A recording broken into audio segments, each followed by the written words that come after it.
Simon Kinberg shares that Dark Phoenix was inspired by Logan and the original Star Wars trilogy, marking the directorial debut of the longtime X-Men producer. The next 20th Century Fox Marvel movie is expected to be the last Fox-managed X-Men film before the impending Disney's acquisition of Fox is finalized and rights to the mutants, alongside all their tie-in characters, return to Marvel Entertainment. The project, which was once again delayed, this time to June 2019 from its supposed rollout this February, will put the spotlight on Sophie Turners Jean Grey as the narrative tackles her journey in becoming the Dark Phoenix, which was previously hinted at the end of X-Men Apocalypse. It will also see the return of this new X-Men continuity's original actors, such as James McAvoy, Professor X, Michael Fassbender, Magneto, Jennifer Lawrence, Mystique, and Nicholas Hoult. Beast. Related. Dark Phoenix releases after Avengers 4, but it's still not in the MCU in light of the recent release of the first trailer for Dark Phoenix. Kinberg spoke to Empire about other film inspirations behind the upcoming X-Men movie. The filmmaker named both Logan and the original Star Wars trilogy as major influencers, explaining that he wanted to mimic the naturalistic and edgier feel of both movies.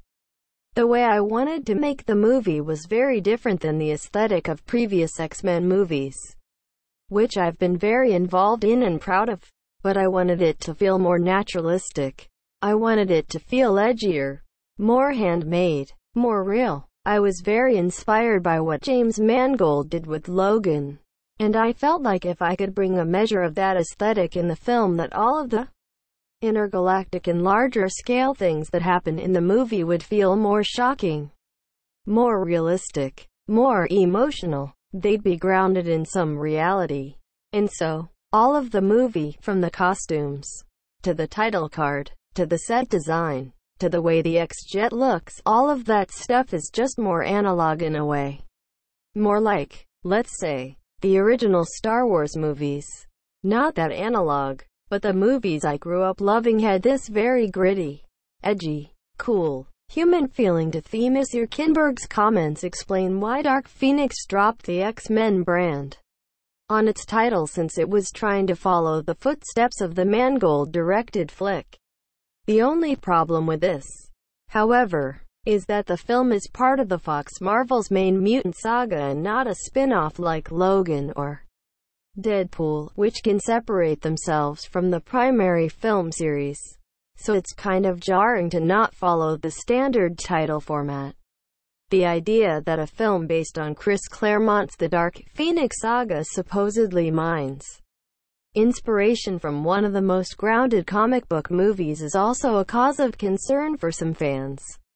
While Logan was critically acclaimed and dubbed one of the best superhero films ever, its grounded feel was appropriate with the type of narrative that Mangold and Hugh Jackman were telling. Dark Phoenix, in print, on the other hand, was grand in scale, something that its film adaptation should also be like. However, it seemed like making Dark Phoenix less operatic has been Kinberg's idea from the get-go. Reactions for the first Dark Phoenix trailer have already been divisive, and Kinberg's recent comments aren't exactly reassuring that the film will finally deliver a good adaptation of the Dark Phoenix saga on the big screen, especially after X-Men: The Last Stand's failed attempt. If anything, many have pointed out that based on what they've seen from the trailer, the upcoming movie is nothing but a rehash of what's already been done. Of course, since it's just a teaser, Kinberg and his team may very well still have a lot of great surprises up their sleeves that would ultimately make the film fantastic. Source: Empire tags. X-Men Dark Phoenix.